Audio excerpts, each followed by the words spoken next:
भोजन को बनाते समय पवन का स्पर्श और सूर्य का प्रकाश अगर नहीं मिला, किसको? भोजन को, वो भोजन कभी नहीं करना। क्यों? ये भोजन नहीं, विष है। कहना क्या चाहते हैं वो? और आज के हिसाब से विश्लेषण करें, सन 2007 के हिसाब से विश्लेषण करें। अब तक मैंने जो बोला वो बागभट्ट जी का हिस्सा था, अब जो वो बोल रहा हूं वो मेरा हिस्सा है।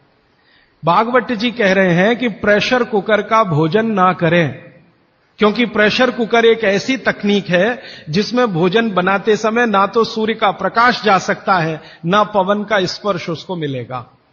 फिर मैंने वैज्ञानिकों से बात की कि ये प्रेशर कुकर का भोजन विष है, ऐसा बागभट्ट जी कहते हैं, आपका क्या कहना है?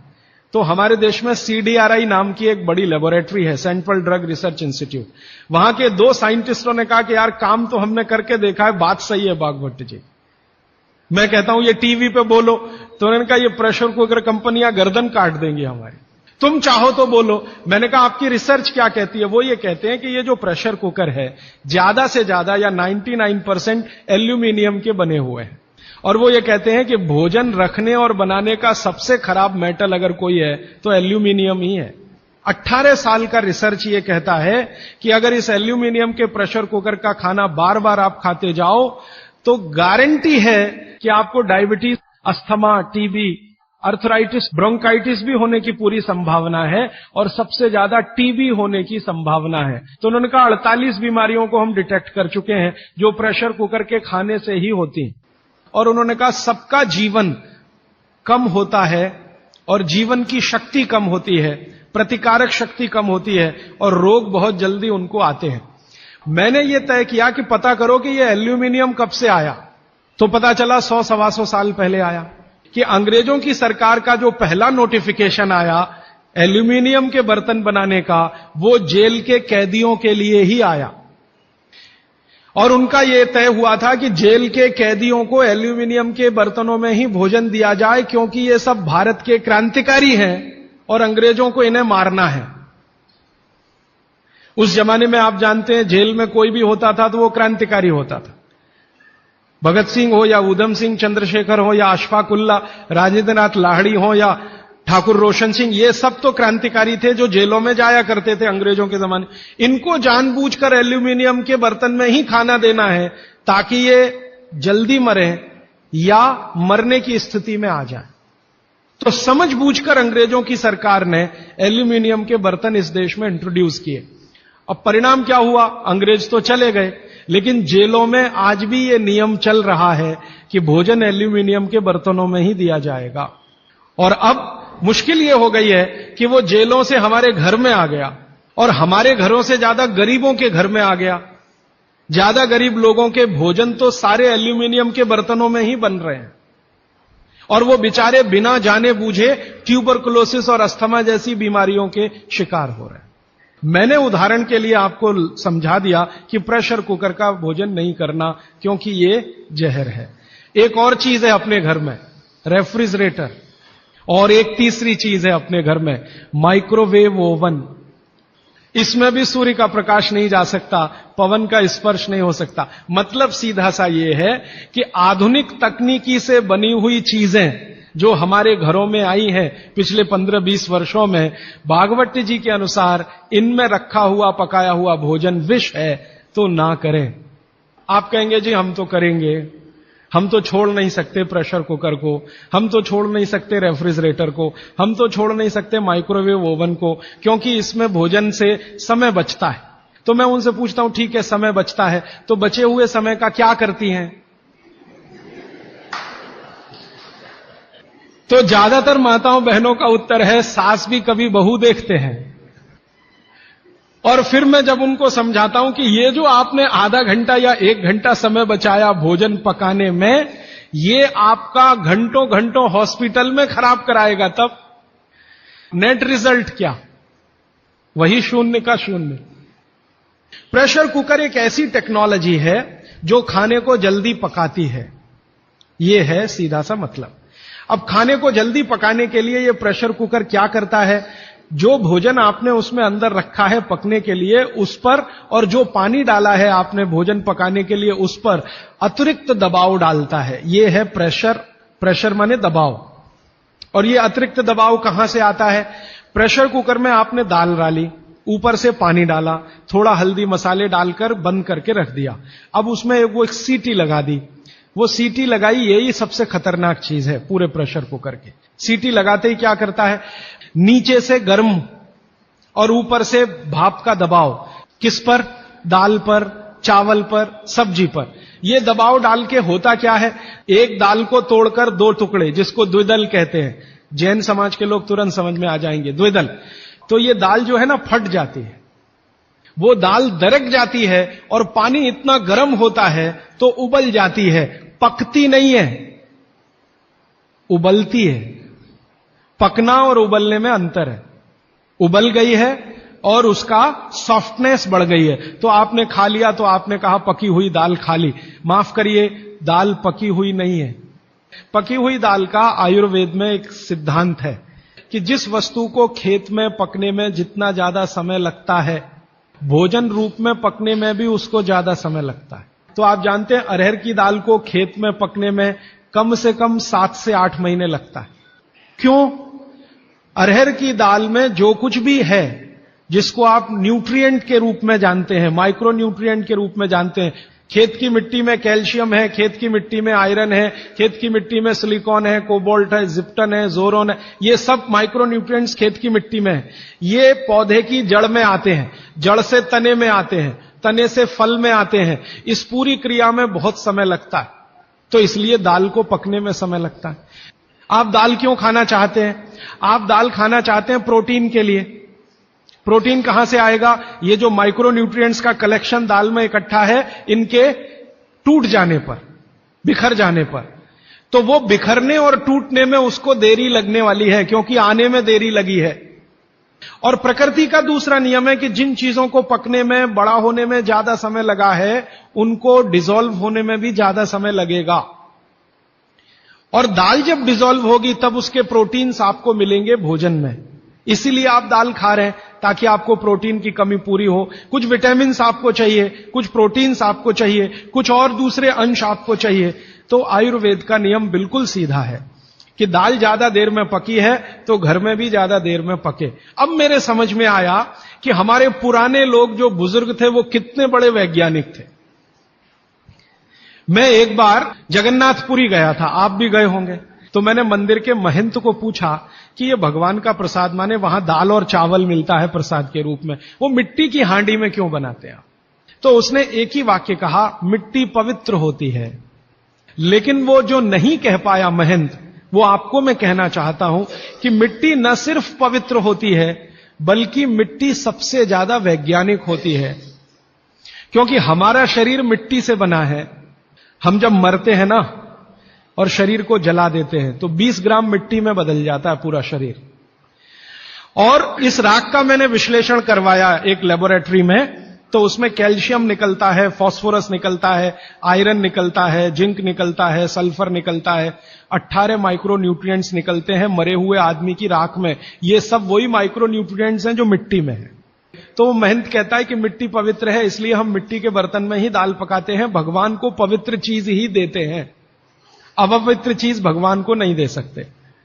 वो बहुत वैज्ञानिक स्टेटमेंट है, बस इतना ही है कि वो उसको एक्सप्लेन नहीं कर सकता। अच्छा, मैं वो दाल ले आया और भुवनेश्वर लेके गया, पुरी से भुवनेश्वर। भुवनेश्वर में CSIR का एक लेबोरेटरी है, council of science and industrial research का लेबोरेटरी है, जिसको रीजनल रिसर्च लेबोरेटरी कहते हैं। तो वहां ले गया, कुछ वैज्ञानिकों से कहा ये दाल है, उन्होंने कहा हाँ हाँ ये पुरी की दाल है। मैंने कहा इसका विश्लेषण करना है, इस दाल में क्या है। तो उन्होंने कहा हमारे पास पूरे इंस्ट्रूमेंट नहीं है, हमारे पास जो जो चाहिए वो नहीं है, आप दिल्ली ले जाओ तो बेहतर है। तो मैंने कहा दिल्ली ले गया तो खराब तो नहीं होगी? उन्होंने कहा नहीं होगी, क्योंकि ये मिट्टी में बनी है। तो पहली बार मुझे समझ में आया मिट्टी में बनी है तो खराब नहीं होगी। तो मैं ले गया दिल्ली तक, सच में ले गया। और भुवनेश्वर से दिल्ली पहुंचने में आप जानते हैं करीब करीब 36 घंटे से ज्यादा लगता है। दिल्ली में दिया कुछ वैज्ञानिकों ने उस पर काम किया और उनका जो रिजल्ट है, जो रिसर्च है, जो रिपोर्ट है, वो ये है कि इस दाल में एक भी माइक्रो न्यूट्रिएंट कम नहीं हुआ पकाने के बाद भी। तो प्रेशर कुकर की दाल को जब उन्होंने रिसर्च करके देखा तो उन्होंने कहा इसमें माइक्रो न्यूट्रिएंट्स बहुत ही कम है। मैं पूछा परसेंटेज वाइज बता दो, तो उन्होंने कहा अगर अरहर की दाल को मिट्टी की हांडी में पकाओ और 100% माइक्रो न्यूट्रिएंट्स हैं तो कुकर में पकाने में 13% ही बचते हैं, 87% नष्ट हो गए। मैं पूछा कैसे नष्ट हुए, तो उन्होंने कहा ये जो प्रेशर पड़ा है ऊपर से और इसने दाल को पकने नहीं दिया, तोड़ दिया, मॉलिक्यूल्स टूट गए हैं, तो दाल तो बिखर गई है, पकी नहीं है, बिखर गई है, सॉफ्ट हो गई है। तो खाने में हमको ऐसा लग रहा है कि ये पका हुआ खा रहे हैं, लेकिन वास्तव में वो नहीं है। पके हुए से मतलब यह होता है कि जो माइक्रो न्यूट्रिएंट्स आपको कच्चे रूप में शरीर को उपयोग नहीं आते, उनको आप उपयोगी बना लें, इसको पका हुआ कहते हैं आयुर्वेद में। तो उन्होंने कहा कि यह मिट्टी की हांडी की दाल बहुत बहुत क्वालिटी में ऊंची है, बशर्ते कि आपके प्रेशर कुकर की। और दूसरी बात तो आप सभी जानते हैं, वो मुझे सिर्फ रिपीट करनी है कि मिट्टी की हांडी की बनाई हुई दाल को खा लीजिए तो जो उसका स्वाद है वो जिंदगी भर नहीं भूलेंगे आप। इसका मतलब क्या है, भारत में चिकित्सा का और शास्त्र पाक कला का ऐसा विज्ञान विकसित हुआ है जहां क्वालिटी भी मेंटेन रहेगी और स्वाद भी मेंटेन रहेगा। तब मैंने गांव गांव घूमता रहता हूं तो पूछना शुरू किया, तो बोलते हैं लोग कि ज्यादा नहीं, 30-40 साल पहले सब घर में मिट्टी की हांडी की दाल थी। मेरी दादी को पूछा तो दादी कहती है कि हम तो जिंदगी भर मिट्टी की दाल ही खाते रहे। तब मेरे समझ में आया कि मेरी दादी को डायबिटीज क्यों नहीं हुआ, तब मुझे समझ में आया उसको घुटने का दर्द क्यों नहीं हुआ, तब मुझे समझ में आया उसके 3200 दांत मरने के दिन तक सुरक्षित थे, क्योंकि हमने उसका अंतिम संस्कार किया। अगले दिन जब राखी लेने गए तो सारे दांत उसके 32 के 32 निकले। तब मेरे समझ में आया कि 94 साल की उम्र तक मरते समय चश्मा क्यों नहीं लगा उसकी आंखों पे, और जीवन के आखिरी दिन तक अपने कपड़े खुद अपने हाथ से धोते हुए मरी थी। यह कारण है कि शरीर को आवश्यक माइक्रो न्यूट्रिएंट्स की पूर्ति अगर नियमित रूप से होती रहे तो आपका शरीर ज्यादा दिनों तक बिना किसी दूसरे की मदद के काम करता है। तो माइक्रो न्यूट्रिएंट्स पूरा सप्लाई मिला दाल में, जो खाई थी उसने मिट्टी की हांडी में पका पका के। और न सिर्फ दाल पकाती थी वो मिट्टी की हांडी में, बल्कि दूध भी मिट्टी की हांडी में पकाती थी, घी भी मिट्टी की हांडी से ही निकालती थी, दही का मट्ठा भी मिट्टी की हांडी में ही बनता था। अब मेरे समझ में आया कि हजारों साल से मिट्टी के बर्तन क्यों इस देश में आए, हम भी एल्यूमिनियम बना सकते थे। हिंदुस्तान में बॉक्साइट के खजाने भरे पड़े हैं, कर्नाटक बहुत बड़ा भंडार, तमिलनाडु, आंध्र प्रदेश बॉक्साइट के बड़े भंडार हैं। हम भी बना सकते थे, अगर बॉक्साइट है तो एल्यूमिनियम बनाना कोई मुश्किल काम नहीं है, लेकिन हमने नहीं बनाया क्योंकि उसकी जरूरत नहीं थी। इसलिए कुम्हारों की एक पूरी की पूरी जमात इस देश में खड़ी की गई कि तुमको भैया मिट्टी के ही बर्तन बनाने हैं। माने तुमसे बड़ा वैज्ञानिक कौन? अब ये कुम्हार जो इतने बड़े वैज्ञानिक हैं इस देश के, जो मिट्टी के बर्तन बनाकर हजारों साल से दे रहे हैं हमारे स्वास्थ्य की रक्षा करने के लिए, हमने उनको नीची जाति बना दिया। हम कैसे मूर्ख लोग, ये ऊंचा नीचा हमने डाल दिया इस देश में, इसी ने देश का सत्यानाश कर दिया। अगर प्रेशर कुकर की कंपनी जो बना रही है प्रेशर कुकर वो ऊंचा आदमी है, तो ये कुम्हार नीचा कैसे हो गया? जो सबसे बड़ा वैज्ञानिक काम कर रहा है, मिट्टी के बर्तन बना बनाकर आपके माइक्रो न्यूट्रिएंट्स को, आपके सूक्ष्म पोषक तत्वों को कम नहीं होने देने के लिए मिट्टी का सिलेक्शन करता है वो। आपको मालूम है हर एक मिट्टी से बर्तन नहीं बनते, एक खास तरह की मिट्टी है वही बर्तन बनाने में काम आती है, और एक खास तरह की मिट्टी है जो हांडी बनाती है, दूसरे खास तरह की मिट्टी में कुल्हड़ बनता है, तीसरे खास तरह की मिट्टी में कुछ और बनता है। ये मिट्टी को पहचानना कि इसमें कैल्शियम ज्यादा, इसमें मैग्नीशियम ज्यादा इसलिए हांडी इससे बनाओ, और इसमें कैल्शियम मैग्नीशियम कम है इसलिए इसका कुल्हड़ बनाओ, ये तो बहुत बहुत बारीक और विज्ञान का काम है। ये सब कुम्हार कर रहे हैं, हजारों साल से कर रहे हैं, बिना किसी यूनिवर्सिटी में पढ़े हुए कर रहे हैं। तो हमें तो वंदन करना चाहिए, उनके सामने नतमस्तक होना चाहिए। कितने महान लोग हैं। दुर्भाग्य से सरकार की कैटेगरी में वो बैकवर्ड क्लास में आते हैं। और सबसे मजे की बात कि ये हांडी जब खत्म होगी, माने इसकी लाइफ पूरी हो जाएगी, तो ये हांडी फिर मिट्टी में मिल जाएगी और फिर वही मिट्टी से हांडी बन जाएगी। दुनिया में ऐसी कोई वस्तु नहीं है। प्रेशर कुकर के बारे में तो नहीं कह सकते आप, बायोडिग्रेडेबल है। तो आप भी कर लीजिए ये काम, प्रेशर कुकर निकालिए, मिट्टी की हांडी ले आइए। तो आप कहेंगे जी दाल देर में पकेगी, सिद्धांत ही वही है दाल का, तो जो देर में खेत में पकी है वो देर में घर में भी पकेगी। आप कहें जी मिट्टी की हांडी के बाद अगर कोई चीज है, तो हमारे यहां एक मेटल बनता है जिसको आप लोग कहते हैं एलॉय है, कांसा। तीसरा सबसे अच्छा माना जाता है पीतल। अब ये कांसे और पीतल में भी हमने काम कर लिया कि अरहर की दाल को कांसे के बर्तन में पकाएं तो उसके सिर्फ 3% माइक्रोन्यूट्रिएंट कम होते हैं, 97% मेंटेन रहते हैं। पीतल के भगोने में पकाएं तो 7% कम होते हैं, 93% बचे रहते हैं। लेकिन प्रेशर कुकर में बनाएं तो सिर्फ 7% बचते हैं, बाकी खत्म होते हैं। अब आप तय कर लीजिए, आपको लाइफ में क्वालिटी चाहिए तो आपको मिट्टी की हांडी की तरफ ही जाना पड़ेगा, माने भारत की तरफ वापस लौटना पड़ेगा, इंडिया से। अभी हम हैं इंडिया में, जो बनाया अंग्रेजों ने या बना दिया अमरीकियों ने, इस इंडिया से निकल के भारत की यात्रा करनी पड़ेगी। और मैंने पिछले 1-2 वर्षों में ये बातें गांव गांव में कहना शुरू किया है, तो इसका परिणाम पता है क्या, कि कुम्हारों की इज्जत बढ़ गई है गांव में। और मैं मानता हूं कि मेरे व्याख्यान की अगर कोई सार्थकता है तो वो ये कि कुम्हारों की इज्जत इतनी बढ़ जाए कि वो पंडितों के बराबर आ जाएं, क्योंकि वो किसी से नीचे नहीं है, क्योंकि वो किसी से छोटे नहीं है। और मजे की बात कि वो हांडी बना के आपको 20-25 रुपए में ही दे रहे हैं, प्रेशर कुकर तो 250-300 रुपए का है। मैं होम्योपैथी की भी चिकित्सा करता हूं, तो बहुत सारे पेशेंट मुझे फोन करते हैं, राजीव भाई ये। तो मैंने कुछ पेशेंट को खास कर कहा कि देखो भैया, आपको मैं कोई दवा नहीं दूंगा। तो कहने लगे फिर बीमारी कैसे ठीक होगी? मैंने कहा एक ही काम करो, मिट्टी की दाल खाना शुरू करो, मिट्टी की हांडी में रखी हुई दाल खाना शुरू करो। चावल खाना है तो मिट्टी की हांडी का। कहने लगे राजीव भाई कौन करेगा ये सब? मैंने कहा आपकी बीवी करेगी या आप करोगे? अगर जिंदगी चाहिए तो झक मार के आप करोगे, नहीं तो अमेरिका जाओ, कनाडा जाओ, जर्मनी जाओ, लाखों रुपए खर्च करो, फिर भी झक मार के वापस आओ। तो मेरे पास कुछ डायबिटीज के क्रोनिक पेशेंट हैं, बहुत क्रोनिक, जिनका शुगर यूनिट 480 के ऊपर है।